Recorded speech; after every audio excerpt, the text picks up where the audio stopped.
ఈరోజు నేను మటను ములంకాడ వండుతున్నాను.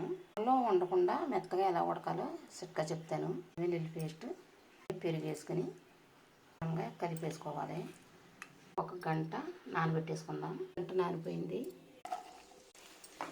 ఉల్లిపాయ ఎక్కువ వేసుకోక్కర్లేదు, ఎందుకంటే మటన్ బాగా మగ్గాలి కదా. మటన్ వేసాక ఇది కలుపు మగ్గాలి. ఇప్పుడు మాంసం ఉడకడానికి చిట్కా చెప్తాను అన్నాను కదా. ఇది వెండి కొబ్బరి ముక్క వేసుకోవాలి. ఇలాగా చిన్న మంటలో పెట్టి మగ్గనివ్వాలి.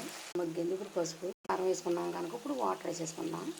ఉడికిపోయాక అప్పుడు ములంకాడ ముక్కలు వేసుకోవాలి. మంటలో పెట్టి మనం ఒక గంట అన్న ఉడికించుకోవాలి. ఇప్పుడు ఇందులో ములంకాడ ముక్కలు వేసేసుకుందాం. మసాలా నూరుకున్న మసాలా, ధనియాలు, జీలకర్ర, గసగసాలు, లవంగాలు, చెక్క, ఉప్పు వేసుకుందాం.